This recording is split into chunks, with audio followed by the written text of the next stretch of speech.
CM हर परिस्थिति में हमारे नेता राहुल गांधी जी ने कह दिए हैं कि हम लोग बैठ करके जब जनता हमें चुनाव जिताएगी तब विधायक दल के नेता चयन कर लेंगे कि सीएम कौन होगा। इसलिए आज वो मुद्दा है ही नहीं सीएम का।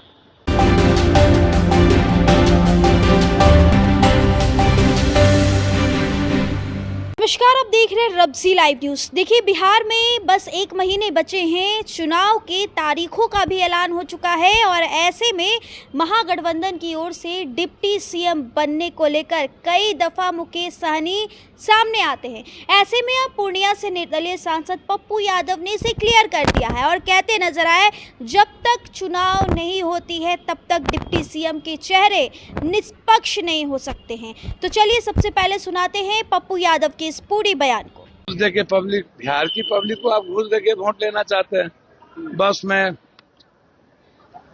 पैसा डालो, ट्रेन से छठ में ले आओ, पहले 300, 200, 10,000, 3 बार एक ही चीजों का सरकार भवन का उद्घाटन करो, 3 बार रोड का उद्घाटन करो, झूठ का बोलते रहो, विकास कोई काम रोड पर उतरा नहीं।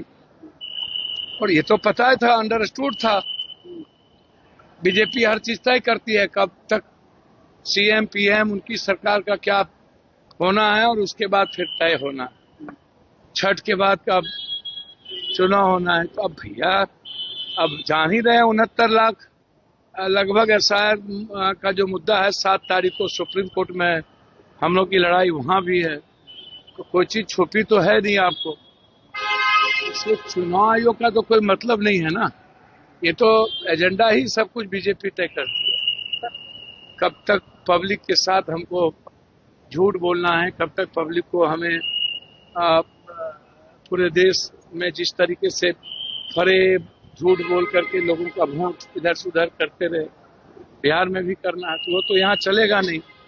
क्योंकि वोट की जो गिनती है वो नेहरू जी के पुण्यतिथि जन्म तिथि पर प्रथम प्रधानमंत्री देश के, तो ये जीत तो पहले ही हो गई। हम लोग जनता की जीत हो। तेजस्वी यादव ने कहा है कि इस बार परिवर्तन के लिए बिहार वोट करेगा। या परिवर्तन के लिए तो बिहारी सीएम होगा तेजस्वी के साथ।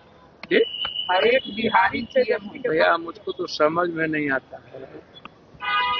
मैं पहले भी कहा कि सीएम मुद्दा ही नहीं है, व्यक्ति मुद्दा ही नहीं है, बिहार और बिहारी मुद्दा है, जनता मुद्दा है। और एनडीए ने जो 16 सालों में बिहार की दुर्गति की है, मुद्दा वो है, मुद्दा पलायन है, मुद्दा रोजगार है, मुद्दा फार्मर है, मुद्दा बच्चों की बेरोजगारी है। तो मुद्दा वहां, मुद्दा सीएम नहीं है। सीएम हर परिस्थिति में हमारे नेता राहुल गांधी जी ने कह दिए हैं कि हम लोग बैठ करके जब जनता हमें चुनाव जिताएगी तब विधायक दल के नेता चयन कर लेंगे कि सीएम कौन होगा। इसलिए आज वो मुद्दा है ही नहीं सीएम का। मुद्दा है चुनाव अच्छे उम्मीदवार के साथ इस बिहार की जनता को झूठे वादे से छुटकारा दिलाने और बिहार के गरीब और आम आदमी के अधिकार की रक्षा का, न्याय व्यवस्था का, आम आदमी के खुशियों का मुद्दा। यहाँ मुद्दा कोई सीएम नहीं है, सीएम चुनाव के बाद देखा जाए। सर, लेकिन साथ साथ मुकेश सहनी सबसे ज्यादा सीटों पे आरजेडी के बाद कांग्रेस ही चुनाव लड़ेगी, लेकिन मुकेश सहनी ने कल क्लियर कर दिया है कि वही डिप्टी सीएम है। भैया कौन, अब लीजिए, सबको सीएम डिप्टी सीएम बनने का शौक होता है, चलता है। अब वो उनकी अपनी पार्टी है तो क्या वो अपना अधिकार ना मांगे? मैंने पहले ही कहा कि कोई मुद्दा ही नहीं है इंडिया गठबंधन के लिए सीएम और डिप्टी सीएम। कई डिप्टी सीएम के उम्मीदवार हो सकते हैं, दलित भी है, ऊंची जाति से भी है। तो अब मुद्दा सहनी जी या किसी का नहीं है, कई डिप्टी सीएम के मुद्दे हैं।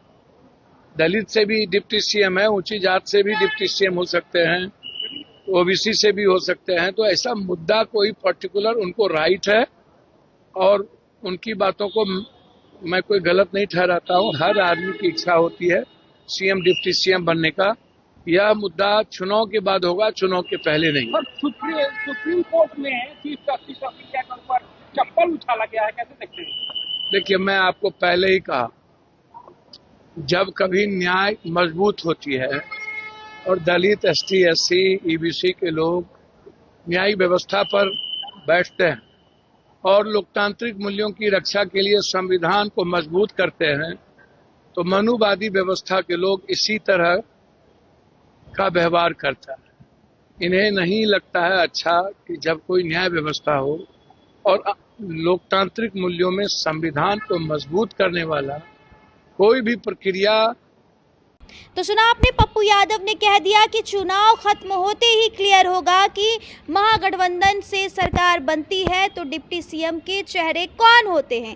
कहीं ना कहीं मुकेश सहनी लगातार बोलते हैं कि डिप्टी सीएम वही बनेंगे और आपसी में ही देखिए किस तरीके से मतभेद है और पप्पू यादव ने डिप्टी सीएम की बात को लेकर बयान दे दिया है। आप बने रहे हमारे साथ, तब तक के लिए बहुत बहुत शुक्रिया।